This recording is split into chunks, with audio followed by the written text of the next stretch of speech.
Welcome to Book Talk. I'm Winston. I like to read good books, and you should too. Today we're talking about an entry from DriveThru RPG Pocket Quest 2023 Game Design Jam, and this one is Protomancer. If I can get, I've got reflections going on there. Protomancer. And look at that font. Isn't that gnarly? Man, that title font is something else, and it appears in every chapter heading. There's the title again. Let's see if I can find one of the, there we go. There's one of the characters. That says Scavenger. That is gnarly. Protomancer is a card game for solo, or it can be GM'd, I suppose.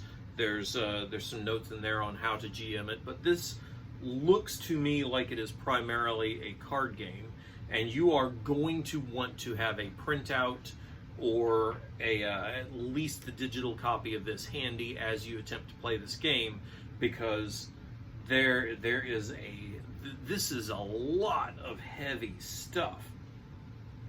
So starts off right on page 1 with the symbol references. Can you see those? Not very good, I'm afraid. But there's a big long line of almost 20 symbols that are referenced throughout the book that you are going to have to understand and use correctly.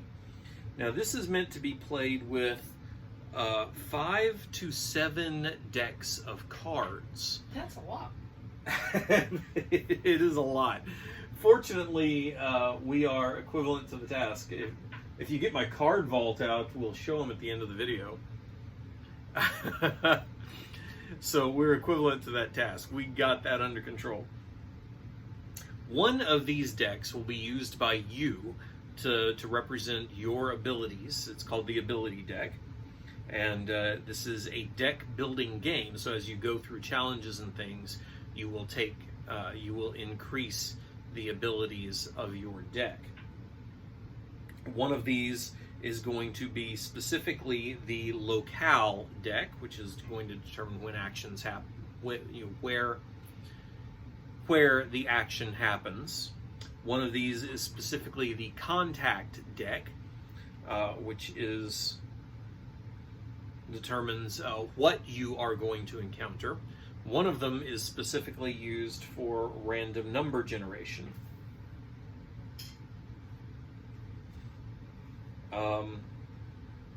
I feel like I'm missing some decks.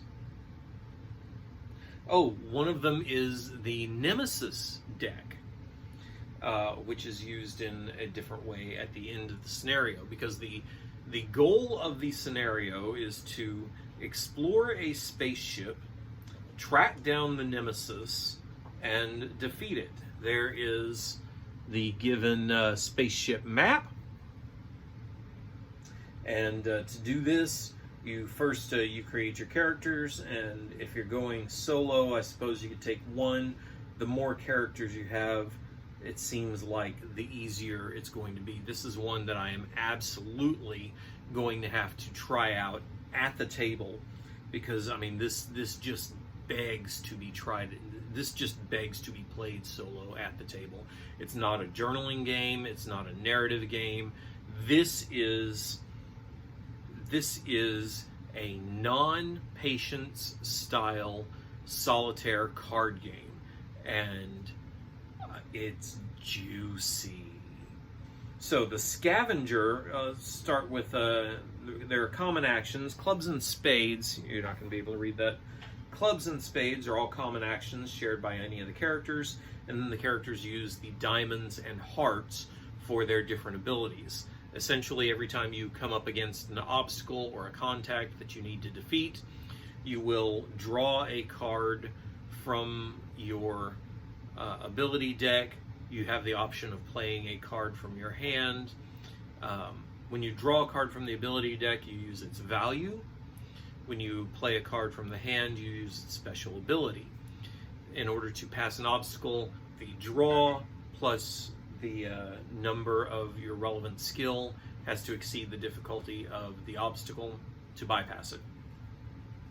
And the obstacles are done in these charts at the end that are specific to the mission tells you what each of the cards in the contact deck corresponds to. Now, you can, in fact, swap dice for a lot of these playing cards, specifically the contacts, the locales, the random number generation. Those things can all easily be done with a table of dice instead. But why would I do that when I finally have an excuse to break out my 8 different opened Star Wars decks all at once, right? You know, that way I don't have to get into the unopened decks of cards. I am not ashamed of my card collection. It brings me great joy. So there.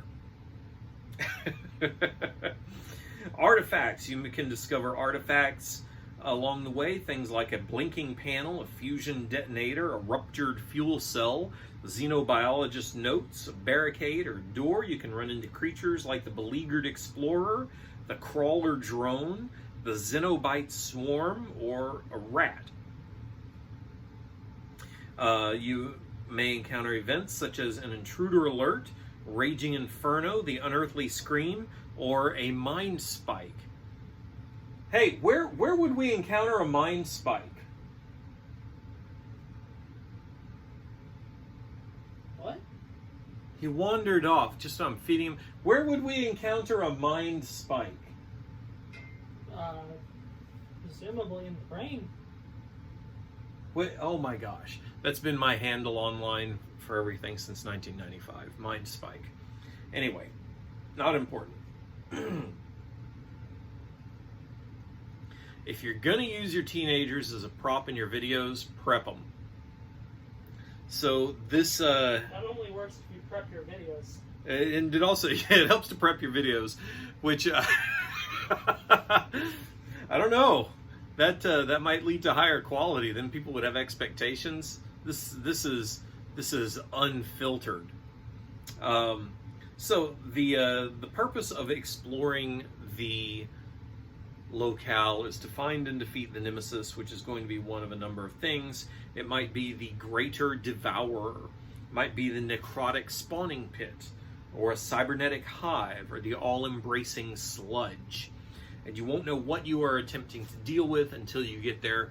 Once you do find the nemesis, then a whole subsection of the game falls into place. There are special effects that happen, and you have to figure out how to defeat it.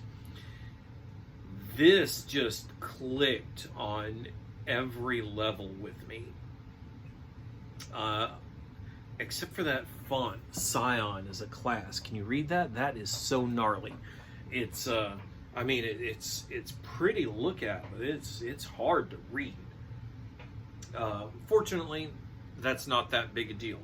The classes are laid out nicely, and you can even just print these out and use them as they are, but you better have a color printer and not be afraid of spending the ink, because you're going to want those referenced, because it's not a stat sheet. Those symbols right there are referenced earlier in the book. Those are the stats for this character. If you use this character, you're going to need to know what each one of those things means. So there's a learning curve involved here, but once you do this enough, or if you have the references handy right next to you, I predict it'll go fairly smoothly.